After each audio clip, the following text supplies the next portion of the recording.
Hola, què tal? Jo no sé vosaltres, però a mi això de la pandèmia m'ha fet pensar molt i repensar-ho tot. Com menjo, com visc les relacions, què consumeixo i, sobretot, el modus de vida. Porto més de mitja vida vivint com puc de la música, unes èpoques millor, altres pitjor, però si d'alguna cosa puc estar orgullós és d'haver fet sempre el que m'ha donat la gana. I com cantava Sinatra, a la meva manera. Cantava bé aquell tio. Total, per què us explicava això? Ah, sí. És que pensant, he decidit que aquest any faré una gira per llocs on normalment no es farien concerts. I és que ens han dit que d'aquesta merda pandèmia en sortirem millors. Això jo no ho sé. El que veig és que tant si millors o pitjors, lo important és sortir. O sigui que me'n vaig a catar Catalunya.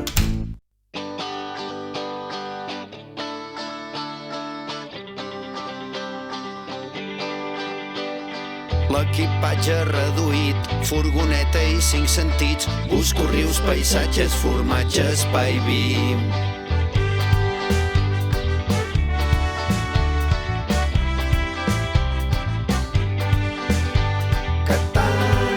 Catalunya cantant, cantant, Catalunya tant, tant, tant.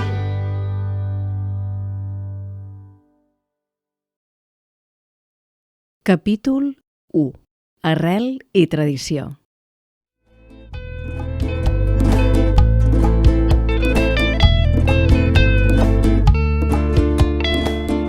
I què millor que començar amb un amic amb qui vam viure junts fa uns quants anys. Compartim dues passions, la música i el vi. Jo faig música i ell fa vi. Hem quedat amb en Xavi al corral d'en Masó, que és on tenen les vinyes.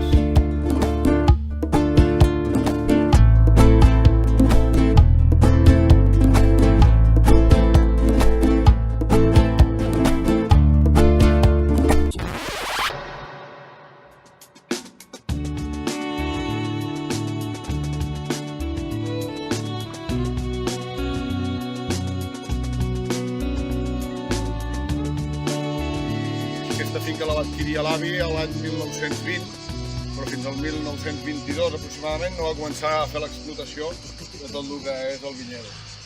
Abans tot era bosc, la gran majoria de parcel·les que veiem eren de bosc. L'avi va començar a tallar els arbres i a portar-los a la cimentera de Vallcarca, on allà feien funcionar els forns de ciment amb la llenya que s'extreia d'aquí i d'altres llocs, d'altres muntanyes. Però l'avi va aconseguir fer diners amb aquesta història i en aquell moment va fer com de prestamista en els paletes o constructors del poble, i ell els demanava a canvi que la terra que extraiessin de les construccions que volien fer doncs les portessin aquí a la seva finca i anessin omplint totes les terrasses que ell anava fent de pedra, que anava extraient de la muntanya, talava els arbres, baixava pedres i anava fent tot el que veiem als murs de pedra, no? Aquests marges. Nosaltres ja fa 4 generacions de pagesos en la família, la qual cosa ja el seu pare ja li va ensenyar a l'avi li va ensenyar al pare, i el pare més a nosaltres doncs, el coneixement del treball a la terra, a l'amor cap a la terra, el ser curosos, el ser respectuosos, i al final no té més secret que això. Li podem ficar les etiquetes que vulguem, integrada, bio, ecològica, i li podem dir com vulguem, però al final el que sí que hem de ser és molt respectuosos en la terra, tindre la flora i la fauna, no malmetre-la, perquè al final és la que ens ajuda. Aunque esta herida duela como dos, y aunque te busque y no te encuentre, y aunque la noche pase y yo te tenga y no... Llavors carregaven aquestes portadores amb carruatges de carro i cavall i es portaven fins al celler, que és on vivia l'avi, amb la meva àvia, que és on van comprar aquesta finca conjuntament amb aquella masia. Quan es van casar doncs van comprar allò, i allà és on elaboràvem el vi portat en portadores, amb una premsa de corrons, que l'únic que feia eren uns corrons que aixafaven el raïm i anaven a parar directes en el cup. Allà en aquell cup doncs, començava la fermentació i després doncs, tot el procés de... Feien un vi amb totes les varietats, ho barrejaven tot i feien un sol tipus? No, tenien diferents cups i feien diferents varietats de raïs també. Treballaven molt amb monovarietats. Després, una altra cosa és que un cop es barregés a dins de les botes sí que hi anessin a parar dos tipus de... Bueno, una mica com el que fem nosaltres ara, a l'hora de copejar. Nosaltres quasi tot ho treballem en monovarietal.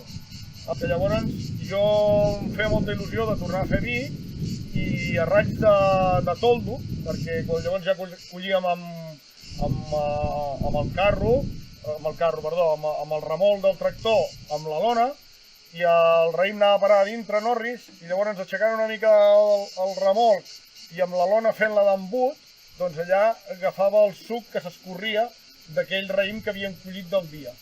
I a partir d'aquí doncs, vaig fer 300 litres de vi en un dipòsit, va començar una fermentació, evidentment no podia ser un vi negre, tot i que era varietat de raïm negre, però com que no havia fet maceració amb les pells, doncs era un vi rosat.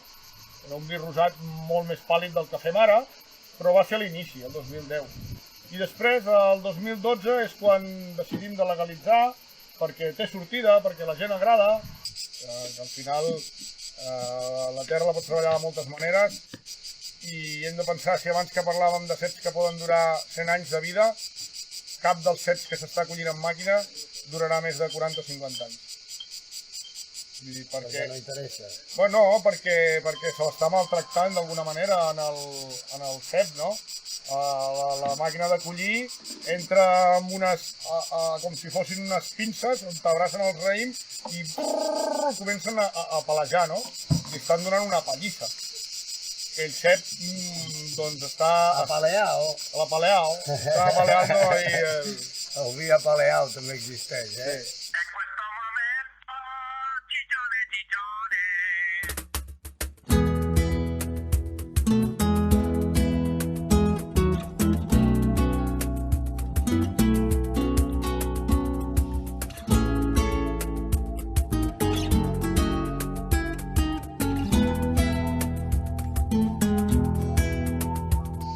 Llavors nosaltres cobrim gastos, anem mantenint i una mica la idea de fer el vi i de donar-li un valor afegit. Ens hem dedicat també aquests 2 últims anys a l'enoturisme, fem passejades per la finca, ensenyem la nostra finca, la flora, la fauna, tot el que anem trobant i acabem fent una cata de vins a sota d'un garrofer i allà d'aquesta manera doncs, tot ajuda, no? Tot suma. No? Al final, a mi el meu pare em va ensenyar això i el seu pare li va ensenyar això i al final crec que és el que hem de transmetre al reste, no? El sortir a passejar amb la família, el crear més unió, el juntar-nos, a fer coses tan maques com les que fas tu, d'agrupar la gent, de fer-la riure, que s'ho passi bé, de que balli, de que somrigui, de totes aquestes coses que són les que al final són les que et fan sentir viu, no? Perquè si no, què hem vingut a fer aquí, no?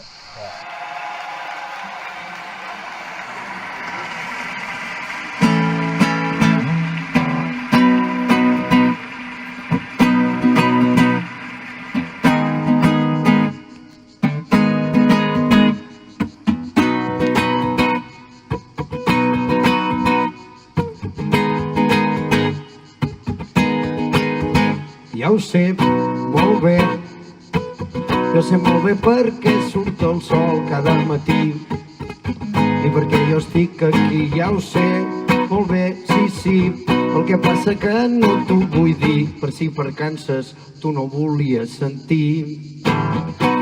Hi ha moments que està bé no decidir, hi ha coses que un ha de saber assumir.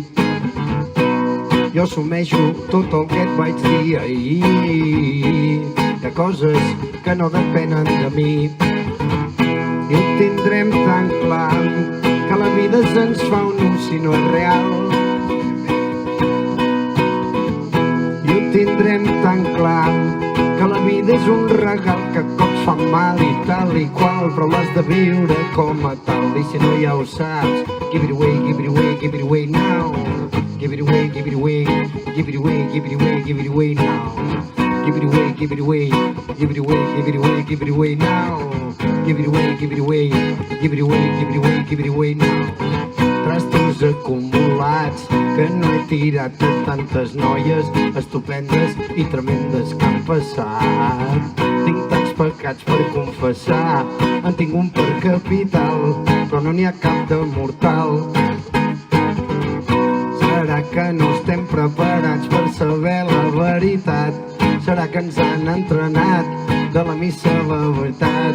Que saber la veritat potser fa mal un dia, però saber la veritat ens fa lliures.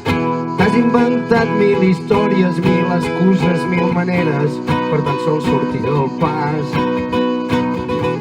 I deixant i no buscant has trobat noves maneres, nous recursos, sensacions, mil emocions i mil cançons.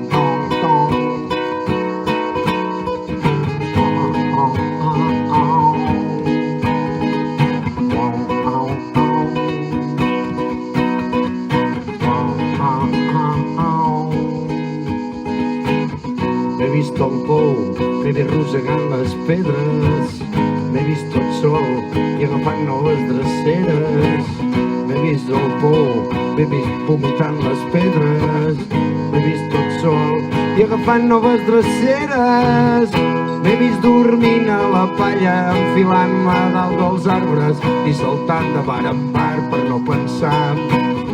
M'he vist immers en viatges que tan sols eren miratges i n'hem sortit i estem prou bé, com el bon vi guanyant, sí, sí, com el bon vi que va guanyant dia a dia, sí, com el bon vi, cada cop més bo, cada cop més fin, com el bon vi que va guanyant dia a dia, sí, excés de vi que no em deixa recordar què vaig fer ahir.